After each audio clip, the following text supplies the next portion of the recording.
Hare Krishna.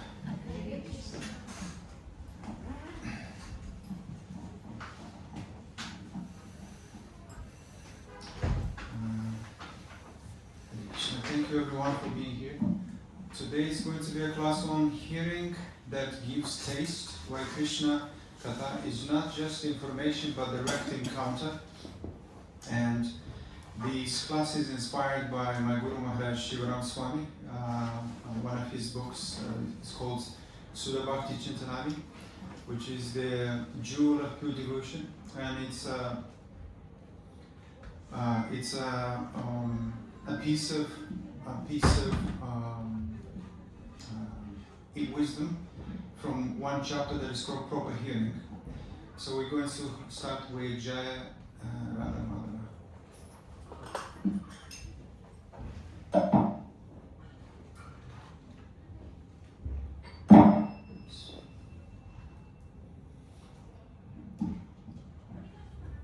Jaya Radha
Om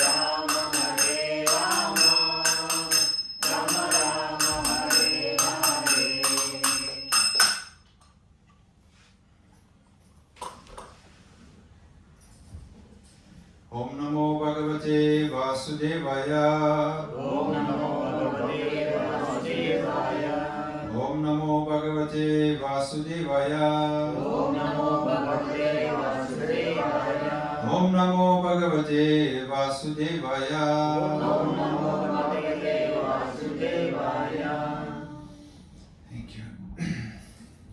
Before I give a class, may I ask you to bless me so I can, so Krishna can remind me, and so the class can be inspiring.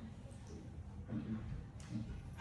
So today the class is hearing that gives taste, and as usually we can start with a couple of questions to so we can introspect, so we can think about it.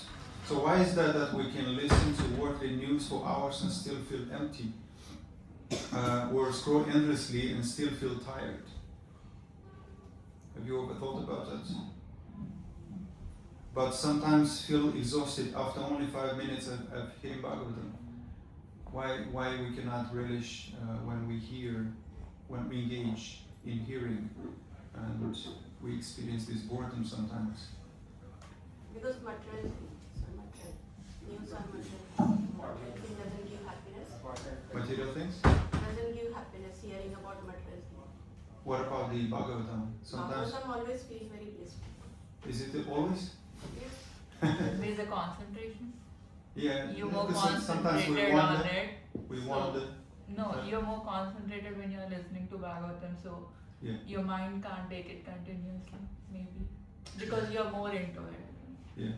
Well, because it should be, because usually even when we listen classes, our mind is wandering, thinking about our problems and, responsibilities and all that. And there is a cause. Why is this happening? It's due to the type of hearing that we engage. We can listen to with our ego or with pride. So, is the problem the subject, or is it the problem the way we hear? It's the way we hear. Yes.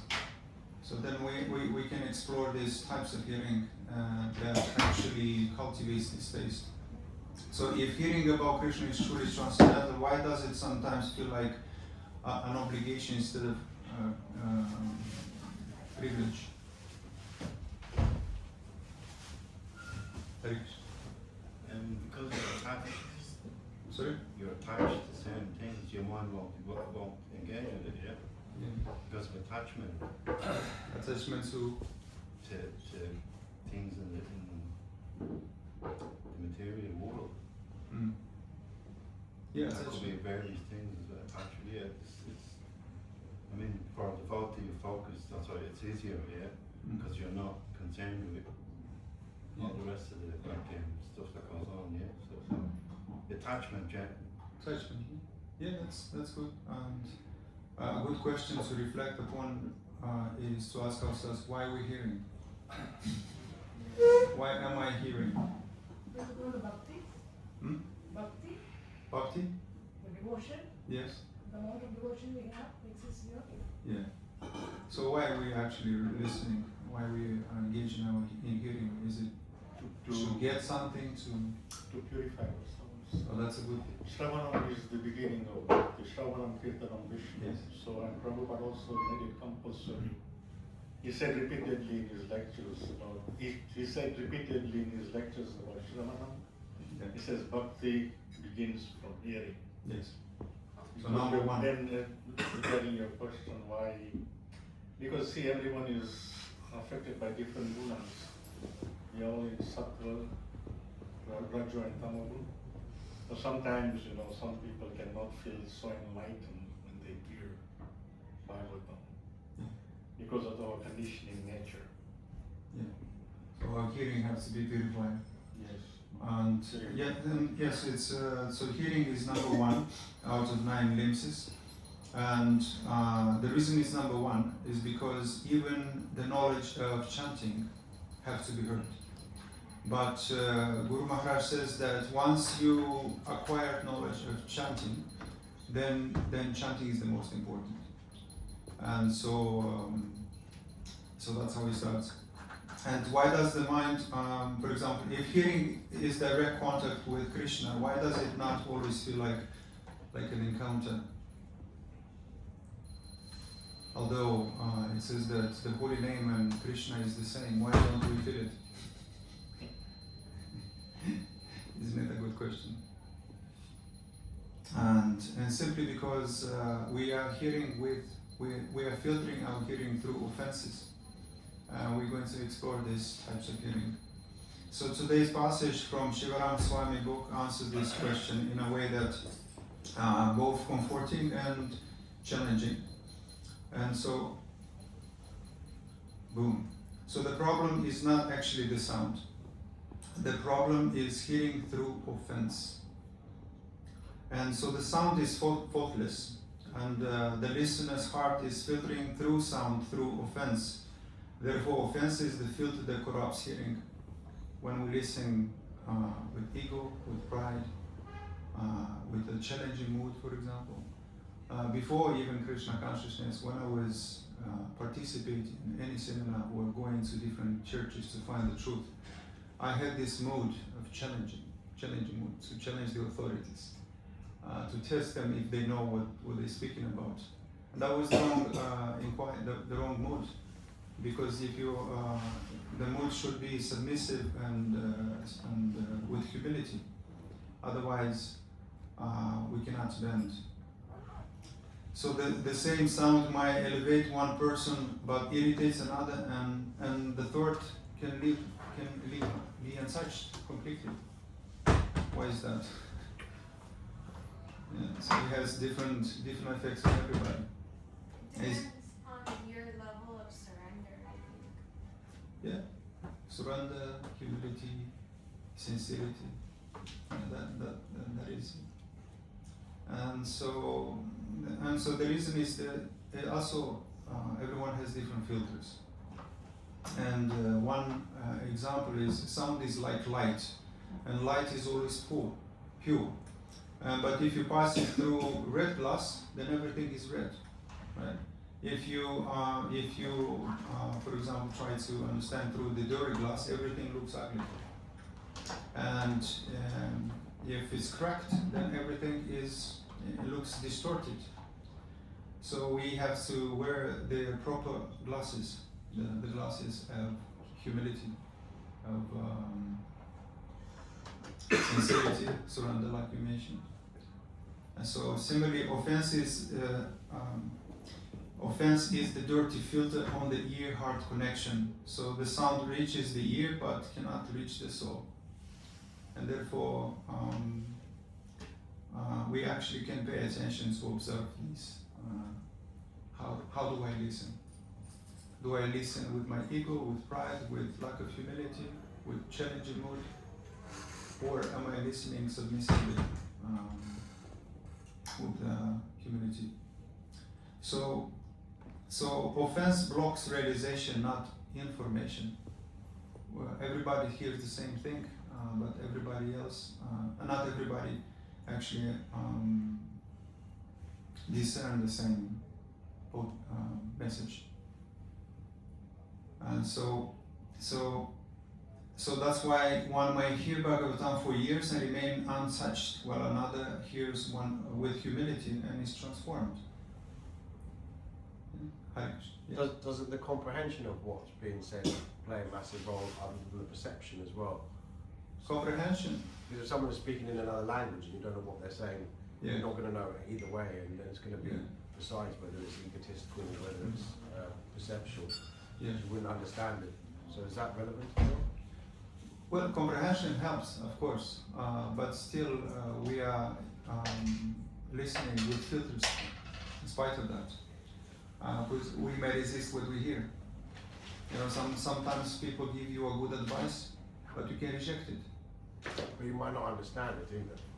I was reading a book today on the way here, and I didn't really understand it.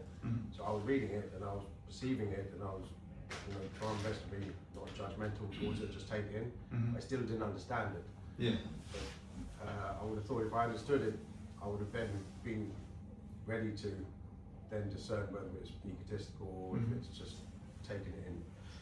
A part of discernment is basically realized knowledge, because hearing is not just an accumulation,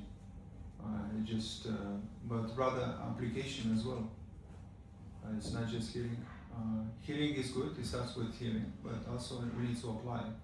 Otherwise, if we don't have enough background experience, we cannot really relate to that degree.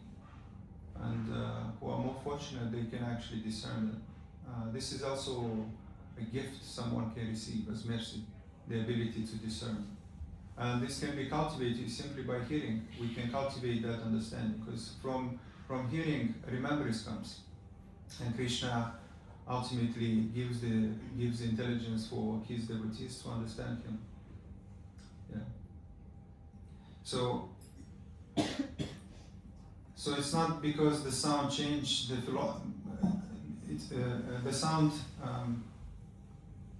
So it's not the sound changed, the philosophy changed.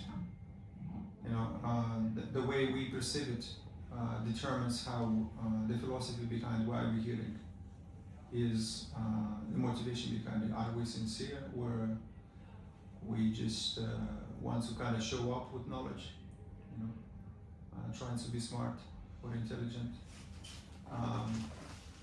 So the mood is very important. This issue is not. The issue is not what is being said, but how it's being heard. Offense doesn't stop sound; it stops revelation. So hearing fails when offenses becomes the filter.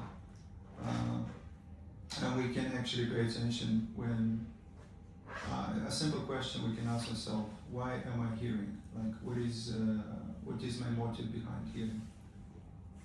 Do I want to actually cultivate my relationship with Krishna? Do I want to know Krishna, or I just want to something from him? That will determine the quality of our understanding as well. And so material sound creates saturations, and but spiritual sound creates addiction. We are always material sound is insatiable. We always getting very, very quickly bored when we hear this material sound. We want something else, something new, something better. But spiritual sound is very addictive because it's pure. And I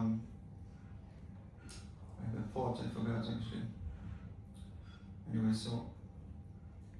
so hearing process is more than a means of transforming information about the Supreme Lord, along with conferring Sambhada Gyan, Abhideya Gyan, and Prayojana Gyan. Hearing bestows the most valuable treasure, transcendental taste. So about these three, Sambhada Gyan, Abhideya Gyan, and Prayojana Gyan, is basically knowledge of the relationship, knowledge of the practice, and knowledge of the ultimate goal. And so when we actually, through hearing, we can actually acquire knowledge of the Supreme Godhead, and then of the practice and the Supreme goal. And it is developed through pure hearing, sincere hearing. And therefore this leads to the cultivation of taste. So taste doesn't come actually first, it comes after hearing. And if we're listening with humility and sincerity, we can actually cultivate this taste, and then we don't want to hear anything else. So here, taste refers to nectarian relish produced by the sound vibration that praises Krishna's glory, which is non different from the sweet relish taste when directly encounters Krishna's potencies, qualities, and pastimes. And it's very relishing when we actually engage our hearing in hearing Krishna Katha, Krishna's pastimes.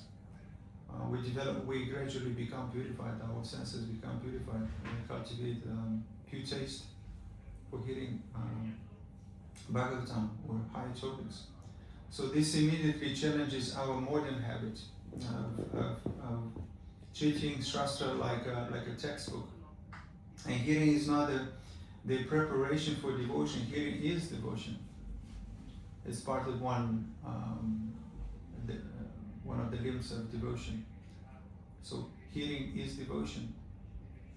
This is one way to actually serve the Lord, hearing from his devotees, from pure devotees, from Guru, and taking their instructions with humility, not in a challenge mood.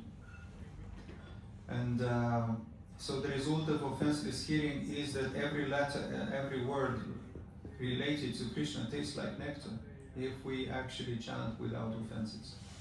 Then actually we don't create these obstacles, this foggy covering.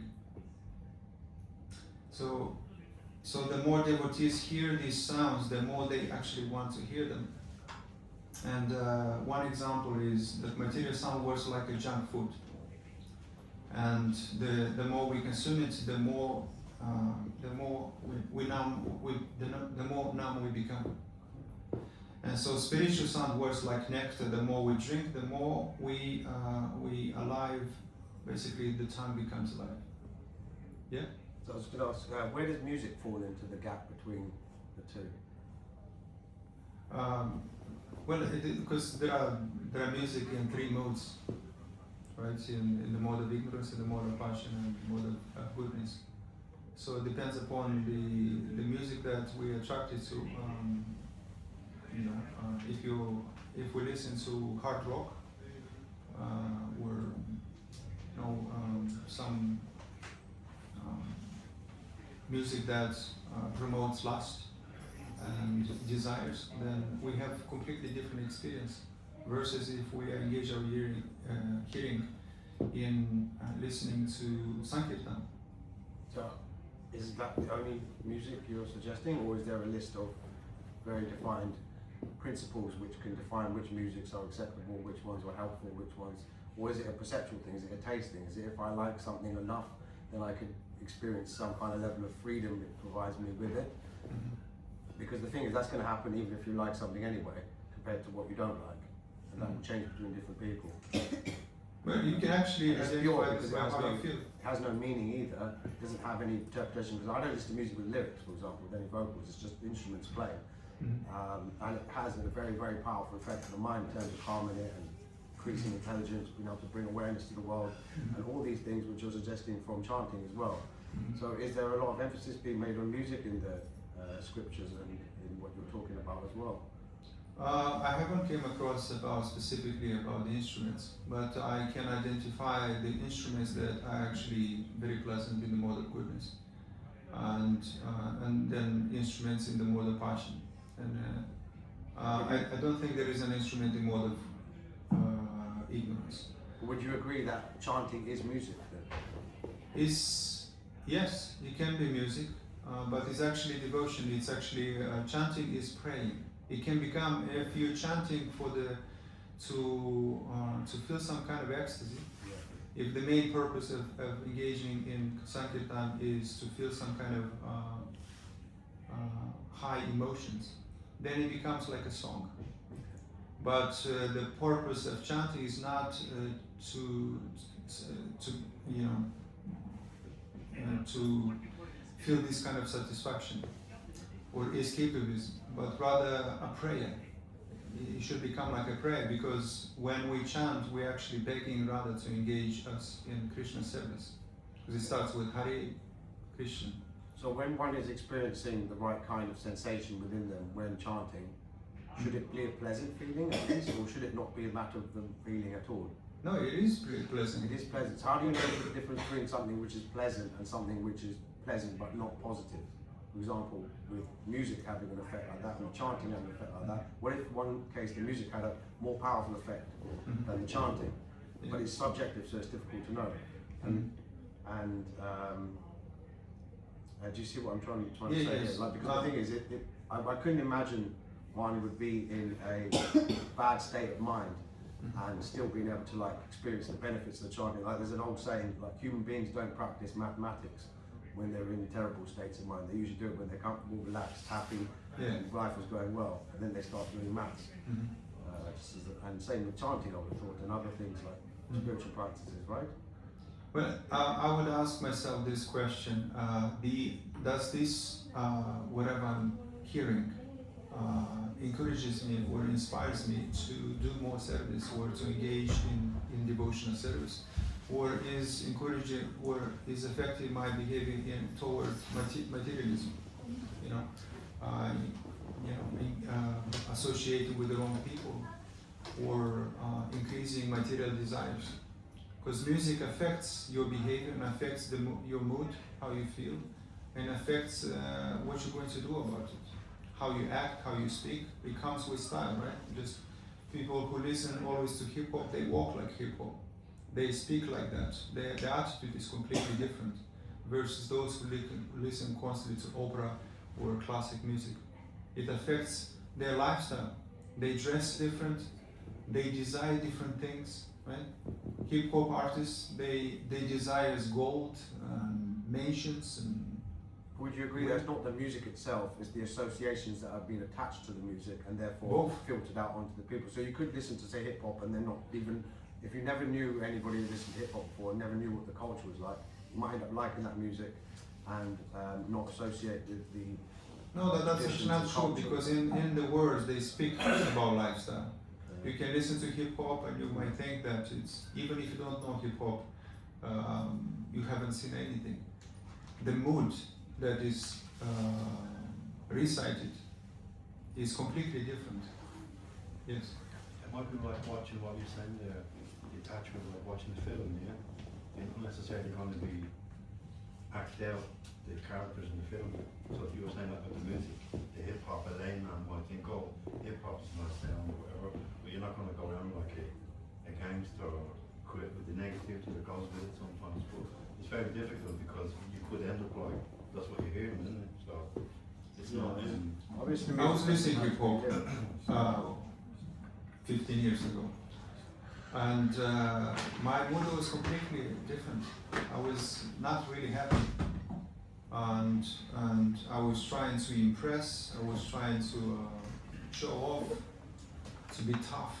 Right? But that's I was because, harsh. what about all the other hundreds of musics that like you didn't listen to and the ones that you know? Like, I listened to a very intense form of psychedelic trance. Now most people wouldn't even know what that is. But I'd say it's probably the most complex music on earth. And it's extremely technical, and it has no lyrics and stuff in it. It's just, and it's based on Indian scale basically. Now it doesn't. It comes across as very hard and aggressive, but it's very, very relaxing, and it's a dance to music. All dance music is ultimately hard. But it becomes about you. What's that, sorry? It is about you. Well, it's about the dance floor. It's about. No. I'm saying the music that you listen to, it's about you. Right, sure. Okay. It's about you. It's not about devotion. It's not about, Krishna. But I'm devoted to it. I spend my whole life practicing this. I spend my whole life learning audio engineering. Because of this, I have a very, very deep understanding of wave mechanics and physics, and that's taught me a lot about the world and the universe. And string theory claims that, and this is not far from the closest theory we've got in physics, that the universe is an orchestra. It's like an orchestra.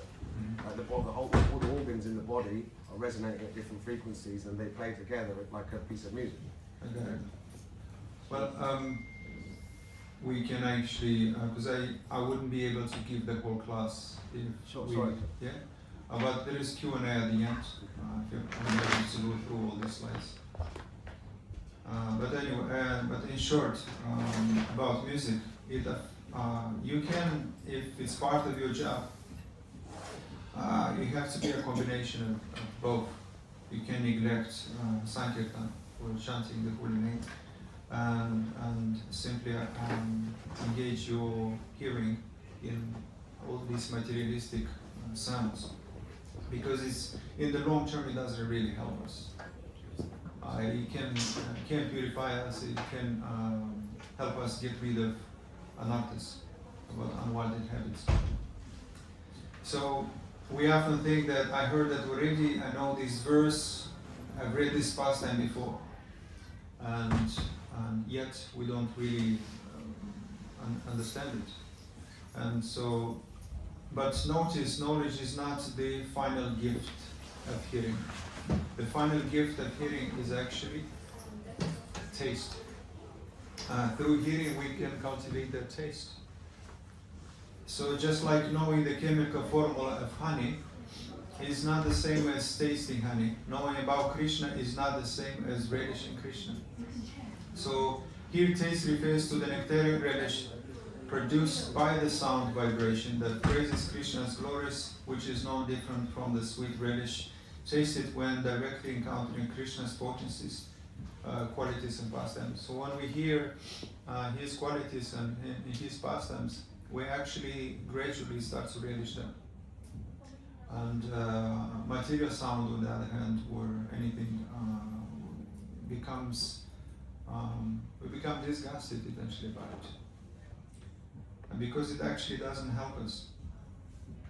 So this is radical. It means hearing doesn't equal preparation. Hearing is direct contact. And even though we don't hear it, don't feel it, over time, when we actually develop hearing with humility and sincerity, and then we gradually start to feel Krishna's presence.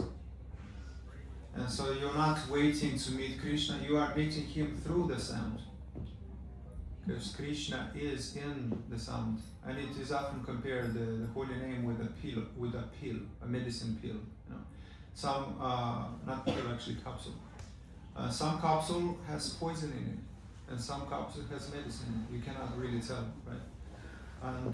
And so Krishna is just like that capsule. He is in this. He's not the capsule, like he's not the sound, but in the sound. And he descends in his sound, in the sound, when he's chanting with humility, with love and devotion. He then that sound becomes potent. If we chant with offenses, that sound has no, just like you hear a Krishna song, for example, from a radio. If it's chanted by some idealistic persons, just with impure motives, it has no actually effect, right? But if you actually hear somebody chanting with humility and with love, it's a completely different state. You know, you can actually, you just melt. So this immediately changes our modern habit of treating I think I read this. Did I read this? Yes, it's gone. I think his battery is gone.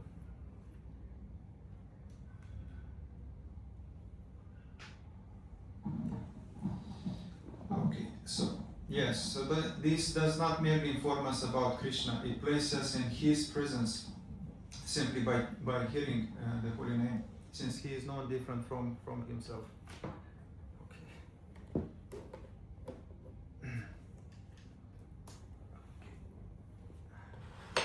So material sound works like junk food. The more we consume it, the more numb we become. And spiritual sound works like nectar. The more we drink it, the more the time we develop this taste. So the inconceivable effect of hearing such nectar does not even require comprehension. Although hearing with comprehension certainly accelerates the attainment of realization. This is one message that is very important from this chapter in Sudha Bhakti Chintanani. That you don't have to understand everything to actually benefit from hearing, because it's so potent. We gradually become purified, and Krishna actually gives that intelligence to the person to gradually cultivate this ability to understand. Because from here comes remembrance and forgetfulness and knowledge. And therefore, so one question we can ask ourselves is, do I delay hearing until I understand, or do I trust hearing to purify my understanding? Right. If we actually trust the authorities that through this process we can become pure and we can actually cultivate the love of Godhead, then it doesn't matter if we understand it, because not everybody has the capacity to understand. Everyone, some individuals are intellectual, some are not. And someone is given, because of their previous life, they can understand very easily. We often think, once I understand more, then I will relish, but hearing works even before understanding. Yeah. We actually benefit from hearing. So there is a story, perhaps you're familiar with, in Chaitanya Charitamrita. While visiting South India, Chaitanya Mahaprabhu met an illiterate Brahmana who would daily turn to Bhagavad Gita's pages, sometimes pronouncing the words properly and sometimes not. He could not understand what he was reading, but by faith in transcendental vibration, this Brahmana tasted the highest spiritual ecstasy. So Lord Chaitanya certified him as an ultimate authority on Krishna's instructions. Such is the potency of hearing spiritual sound. So he didn't even pronounce it correctly, and he barely could read. But simply he had so much faith and so much love that he actually understood the purpose of hearing, the purpose of engaging, to study, even though he didn't get it. But he cultivated that true love of God simply by hearing, even though he didn't understand it. Isn't that something? It's potency. So the conclusion is that authority in bhakti is not granted by eloquence or scholarship. It is granted by taste born from a faith. If we have faith, we actually can benefit from hearing. But if we, especially if perhaps you notice this, when we don't respect somebody, we can't learn anything from them. Even from friends, family. Right? Have you noticed that when we have this confrontation mood, we lack respect for the elderly or for teachers, we can't learn from them. We find excuses and yeah. What if we are disagreeing with them because we're trying to reason with the fact that we know it's not true? So not being disrespectful, but just for the sake of debate rather than arguing. There's a big difference between debate and arguing. Yeah, of course. So if we feel that somebody is debating with us in a way which is, we believe wrong and can justify it, then do we have to listen to them, whether they're older than us, whether they're a teacher, whether they're a priest, whether they're an authority, whether they're a parent, etc.? No, you can question that. We're not. Krishna doesn't encourage blind faith. You can question for discernment, and I always do, but not in a challenge mood, in a acquiring mood, with humility. And if you actually want to understand, you just simply ask to clarify, perhaps to simplify it. And if you're not pleased, you can ask the same question a different authority who has let's say the ability to simplify it in ways that relates to you. Because there are different audiences, therefore it requires different skills. Some people learn through hearing, some people learn through reading, some people learn through visual images. Right? Some people learn through actually practical experiences. So not everybody is trained to actually combine these four for the sake of an effective communication. But if they do, you can ask them the same question. In my own experience, I used to ask the same question at least five different authorities, even though I knew the answer. But simply asking the same question, it helped me to hear different versions of truth, which is the same truth, but for different audiences. Right? So that's one thing that I did that actually helped me. So we don't simply accept it, as a blindly, but neither challenging them. Yeah. So how do we know when we've comprehended it then? You're going to feel it. It's like when you fall in love with somebody, right? When you fall in love with somebody, you just know it. Yeah, so you can't describe what love is, but you can describe endlessly what love isn't. So if you just keep on writing down as many things of what love isn't, you'll get closer to understanding what love is. But you can't do it the other way in around. one sense, yes. You have to know light. You have to start to be in ignorance, right? Once you live in darkness, then light becomes a little bit more evident. Right? But you actually can. It's not difficult to explain love in bhakti when it comes to bhakti. Here, maybe in the material world outside of the temple, it's difficult. People have their own definition of happiness and love. But here is very simple. Love is devotion. Love is what you do. It's not something that it's not a state. It's not something you simply feel. It's something you do. Yes. So love is devotion. Love, pure love of Godhead is the exchange of emotion between Krishna and his devotees. That's what pure love is. And so, yeah. So the taste inherited in hearing about Krishna produces two effects. It makes a person increasingly eager to hear, and it completely relieves their fatigue. In other words, devotees become so greedy to hear that they forget their bodily demands. They go in hearing without feeling thirsty, hungry, or tired. So, if hearing exhausts us, we should not condemn ourselves, but we should examine how we are hearing. Because over time, when we engage in hearing, we develop these. If the hearing is actually sincere, we no longer become fatigued. We actually become very eager and spontaneous. So here is a more, which is offenseless hearing changes everything. And perhaps you can take a screenshot of this. So hearing with ego instead of humility. Judging the speaker rather than receiving the message. Selective hearing and hearing to respond, not to receive. So hearing with ego instead of humility, we can speak individually about each one. Hopefully I will manage to do this in time. When someone hears while unconsciously thinking, I already know this. And sometimes we are listening with arrogance. We think we know everything, or we understand everything. And so the speaker, or you might think that the speaker is inferior, or he is flawed.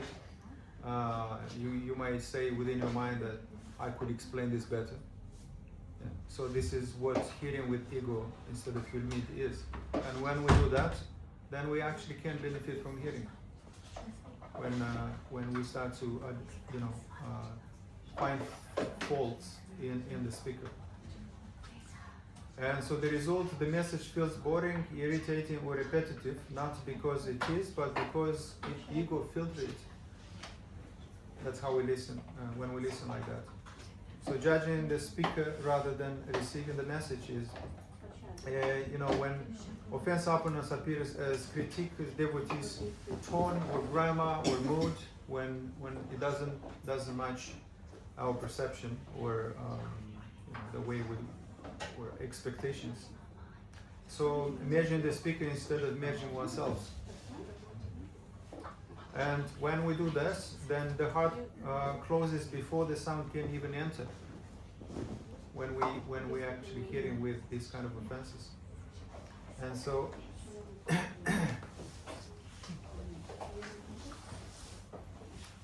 yeah, so in Bhagavatam logic, when the speaker is reduced, the sound is also reduced. If you think, if you have a wrong perception about the speaker, therefore the sound is also reduced as well. So you don't really benefit from hearing from him. And when it comes to selective hearing, this is very specific because it doesn't necessarily refer to, because everyone has preference, everyone is attracted to different kinds of speakers. Someone is attracted more to leaders, and someone is attracted more to intellectual topics. And so that's completely fine. But when it comes to selective hearing, offenses filtering means accepting only what confirms one's view.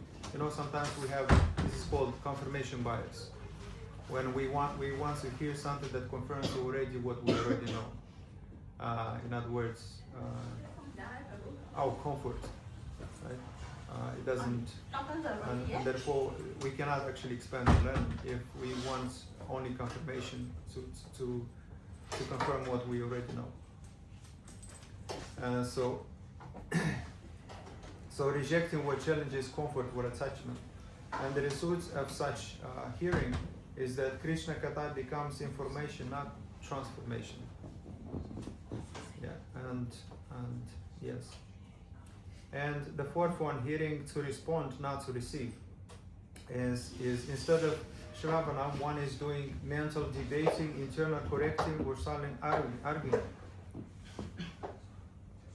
I heard this sentence, I think, from Jay Shetty for the first time, that people listen to reply, not to understand. Right? And they are so excited, hear a little bit, and they are so excited to say something. You know, we experience this in our daily association with others. Right? We don't. Sometimes we don't really listen. We just want to reply, to share our experience. Oh, this is your experience. Let me tell you about my experience. Isn't that true? So the result is that the mind is busy and the heart is absent. Because when we hear without humility, practically it's impossible to benefit from hearing. So offense doesn't stop hearing; it actually stops revelation. That's why some lecture at some lecture one person cries, another lecture a person criticizes, or another feels completely nothing. You know, not everybody benefits from the same class. We can ask ourselves why. Perhaps the mood behind my hearing is wrong, or unpure. We're not sincere. So how to remove these filters? And so one is consciously hear as a student, not a judge. Can you see? Okay. And we have to become a student again. Otherwise, there is no possibility for our to benefit from it. If a child doesn't listen to his first authority, he doesn't benefit from hearing. It starts with faith. We have to trust our first authority. It starts with the parents.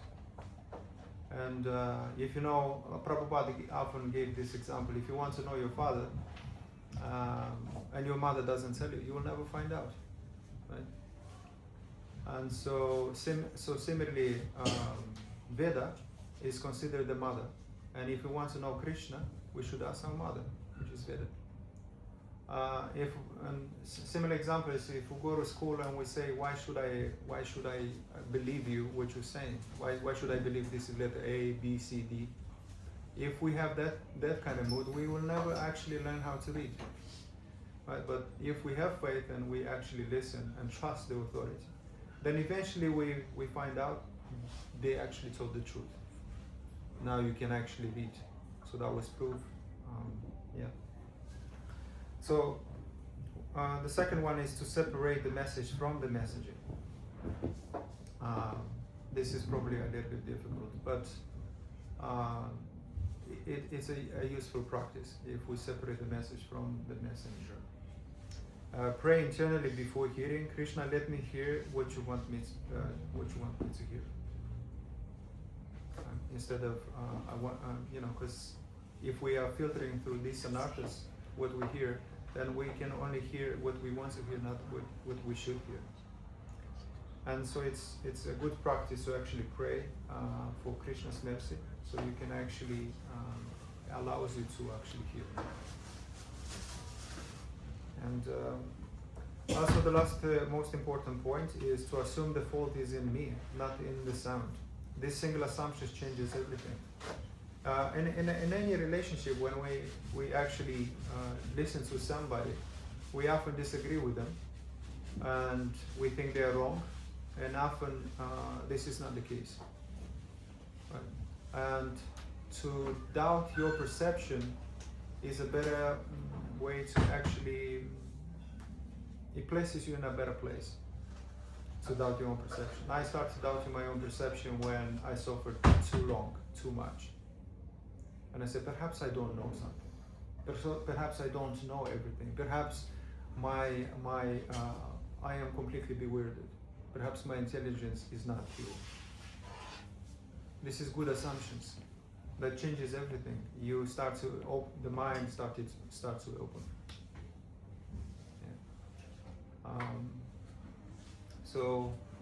Yeah. So for the next slide, I think I have 5 minutes left. So material pleasure drains energy, and spiritual pleasure removes fatigue. That is why, in the next sage declares, Sonaka and sages eulogize this phenomenon. They say that we never tire of hearing the transcendental pastime personality of Godhead, who is glorified by hymns and prayers. Those who have developed taste for transcendental relationships with him relish hearing of his pastimes every moment. So that's interesting that they never get tired by hearing Krishna Katha. So the following explains this a little bit further. In Bhakti Rasamrita Sindhu, Rupa Goswami says that transcendental subject matters don't all taste the same. Spiritual knowledge taste is sweet, knowledge of Krishna potency is sweeter, and knowledge of devotional service sweeter still. Similarly, the pastime of Krishna, of Lord Narayana, are sweet. Those of his incarnation is sweeter, and the pastimes of Krishna are sweeter of all. Among Krishna's pastimes, those of Vrindavan are sweeter still, and those with the gopis are nectarian. Ultimately, Krishna's pastimes with Srimati Radharani are nectarian to the extreme. So this hierarchy of sweetness reveals that this taste, this rasa deepens as relationship deepens. So we can never get enough. We can never get satiated by hearing the transcendental sound, vibration of the holy name or Krishna's Katha. It's ever increasing because it's pure. So as devotee relish ever increasing ecstasy, their attachment to hearing about Krishna also increases. And in this way, their devotional service develop in stages through engaging our hearing, constantly hearing the pastimes of the Lord, hearing from bona fide spiritual master, his devotees, and serving those from which we hear from them. So actually, I'm not going to be able to share all the slides, but I can share the practical application of all this. So with this, I'm going to conclude. And so you can take a screenshot of this. It's quite effective practice. So the first A is hear daily, regardless of taste. Taste comes from hearing, not before hearing. And hearing actually comes later, just like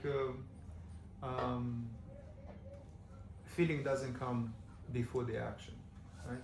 You first action and then you feel, right? So there is a popular saying that it's easier to act yourself into a feeling than feel yourself into an action. Because sometimes we don't feel like doing it, sometimes we don't feel like going, attending, working out, but we're dancing, we're singing. But once we do, we engage first and then we feel. And so, so taste, similarly, taste comes after hearing, doesn't come before hearing. So the second one is protect your hearing from offenses, such as criticism, Vaishnava aparat especially, because it kills taste faster than ignorance. So the first symptoms of Vaishnava aparat, you lose taste. You're not attracted actually to sound, to the sound vibration of the holy name, or Krishna, hearing anything about Krishna. So, and the third is to serve those you hear from. because service softens the heart to receive taste.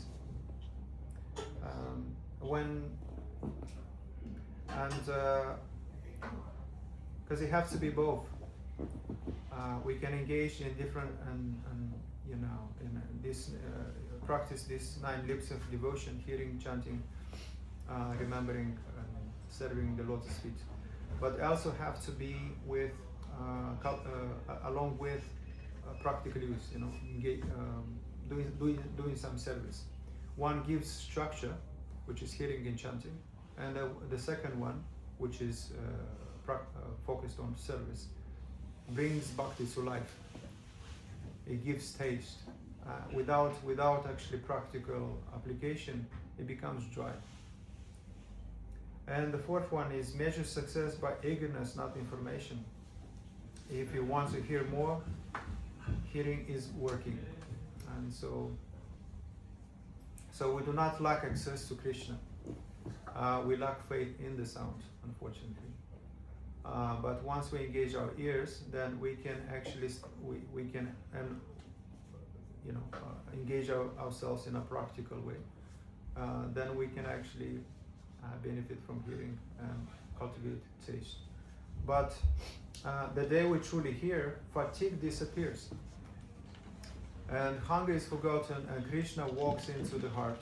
And Krishna, and so word by word, letter by letter, prayer by prayer, and tear by tear, name by name, we develop these attachments to Krishna and pure taste to for hearing. Yeah. Hare Krishna, Hare Krishna, Krishna Krishna, Hare Hare, Hare Ram, Ram Ram, Hare Hare. Thank you, everyone. And perhaps we can chant Mahaprasadi Govinde, so we can have prasada.